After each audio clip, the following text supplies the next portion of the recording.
মানুষ আর মানুষ আমাদের লঞ্চে উঠতে পারি না। আমাকে গার্মেন্টস আছে খোলা ফান্টার লই আমাদের আয়া কালমিনার নামে বৈশা দিয়েছি, কোনো লঞ্চে উঠতেই পারি না।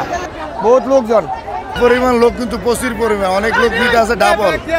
লঞ্চ আরো কম উঠলে খুব ভালো হবে, নাইলে রিক্সের ব্যাপার আছে। লঞ্চ ছোট, লঞ্চ আরো দরকার। এদিকে লঞ্চ খুবই কম, আর ছোট ছোট লঞ্চ মানুষ লইতে আছে ভরপুর। এগুলো কোনো দুর্ঘটনা হয়ে গেলে কেউ দেখবে না, মানুষের জীবনে ঝুঁকি নিয়ে এখন যাইতেছে। আমরা চট্টগ্রামে যাচ্ছি, কিন্তু লঞ্চের জন্য ওয়েট করতেছি, কিন্তু লঞ্চ আসছে না ঠিক মতন।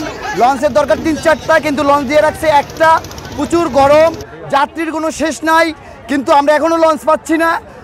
কালার এক্সপার্ট, জর্জ স্যাপ এবং মাইল্ড অন হ্যান্ডস টেকনোলজি সমৃদ্ধ অরিক্স ক্রিস্টাল ওয়াশ। আপনার আমাদের অফিস কালকে খোলা, একটা লঞ্চ নাই। গাড়ি আইছে আজকে আমরা 3 ঘন্টা গাড়ি দাঁড়া হয়েছি, একটা লঞ্চ নাই, একটা কোনো প্রদর্শনী কেউ নাই। একজন ধাক্কাধাক্কি করে মানুষ কী পাওয়া যায়, কেউ পড়ে যাইতেছে, কেউ ইয়া করতেছে, গাড়ি উশৃঙ্খলভাবে চলাফেরা সব কোনো কিছু নাই এখানে।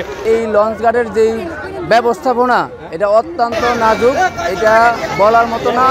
আমরা যে মানুষ, তাদের কাছে মানুষই গণ্য না।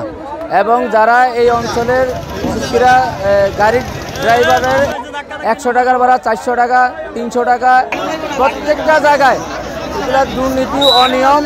এবং আমরা যে এই এত কষ্ট করে চট্টগ্রাম থেকে দেশে আসছি এবং যাওয়ার যে দুর্ভোগ, এইটা লাঘব করার জন্য বর্তমান সরকারের কাছে আমাদের ভোলা বরিশাল সেতুর